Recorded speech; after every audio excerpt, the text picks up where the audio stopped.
Hello guys, so in this video we will continue with Polish letters. We will learn these 3 letters and some diphthongs, okay? So here they are.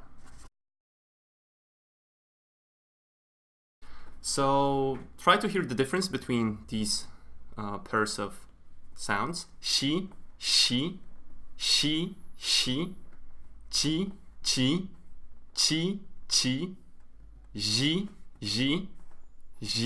ji. So what's the difference? Good, there's absolutely no difference when they stand alone like this, okay? The difference is how we use them in Polish words and how they sound inside words, okay? So there's a small restriction to how we can use them in words, so we'll see that. So we can see that shi, chi, ji can be followed only by consonant, okay? It does happen from time to time that these letters are followed by a vowel, but it's very rare. Normally these are words of foreign origin or stuff like that, okay? So that'll be it, and we'll see an example how to use them and how to pronounce them. So siła, siła, siła. Okay, you can actually see that it's much easier to pronounce this word when you smile, okay? To pronounce these sounds when you smile. So I could do that without smiling, like shi, chi, ji, okay? But it wouldn't be that, well, it would be unnatural. So it's much easier to just smile a bit or even a lot when you pronounce them, and it will be much easier for you, okay? Like shi, chi, ji, okay?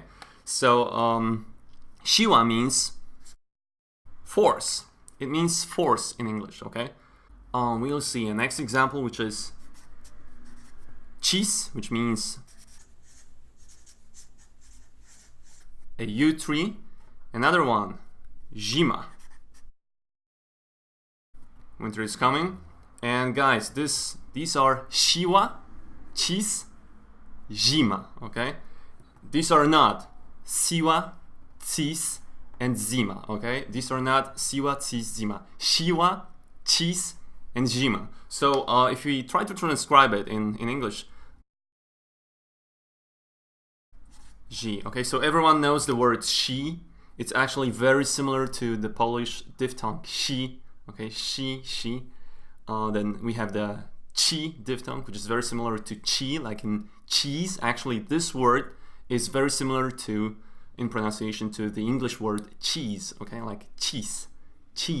But this one ends with s, while this one it's not clear. Okay, it ends with something like z, cheese. And this one ends with cheese, okay? The last one is not Z, it's G, okay? So these pronunciations would be incorrect, okay? So you don't pronounce these diphthongs like si, ci, zi. It's shi, chi, ji, okay? Siła, cis, zima.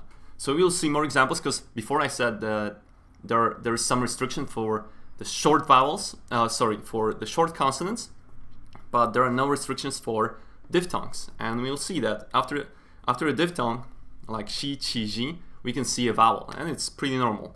So we can say something like siema, which means hello. It's a very familiar way of saying hello in Polish. Instead of difficult Polish cześć, you can say siema. Normally young people use this word. I use it a lot, and you can use it. That's much easier, okay? Siema. Another word could be ciało, which means like a human body, okay? Human body. Ciało.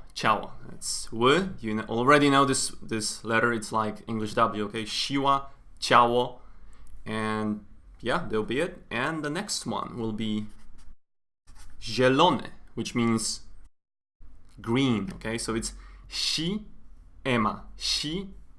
Quickly, siema. Ciało, ciało. Zielone, zielone, okay?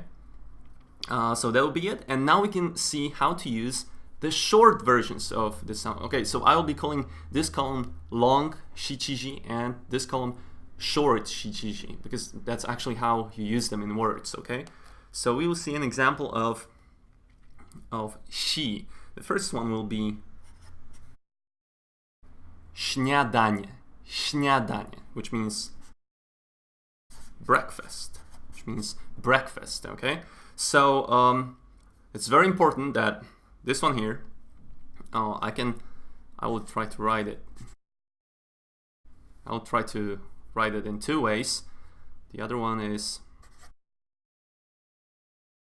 so you could see that I divided it into 3 and 4 syllables. So for Polish people, this word is built with 3 syllables, okay? And if it were written with long she, it would have been 4 syllables. And this one is actually wrong, okay? So I would pronounce this śniadanie, śniadanie, śniadanie, while this one is pronounced śniadanie, śniadanie, śniadanie, śnia, śnia. So this syllable is just 1 syllable, and you have to pronounce this she sound as quickly as possible, okay? So that's the only difference between śnia and śnia, śniadanie, śniadanie. So it's a bit longer, okay? It might sound difficult at the beginning or irrelevant, but it's actually very important. You'll see an example later. We'll see more examples of short chi. Now, short chi, okay? So the short chi could be a moth, okay? Chma, chma, chma. And the same thing, it's, oops, that's incorrect. Chma is just 1 syllable. Okay, so this is just 1 syllable and not 2 syllables, okay? So you should pronounce it chma, chma, chma quickly, and not chima, chima, chima. You can see a bit difference there. The stress is actually put here on this part of the word.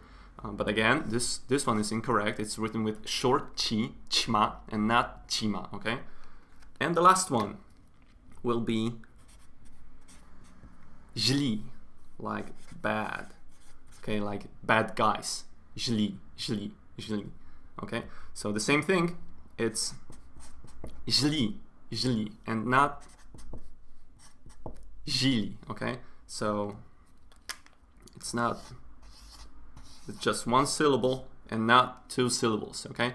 So it's źli, źli, and not źli. So that'll be it, guys. You already know these sounds, and now we'll see the example that I promised just a minute ago.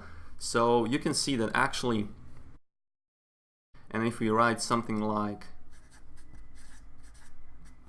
sieć, sieć, okay, you already should know more or less how to pronounce it.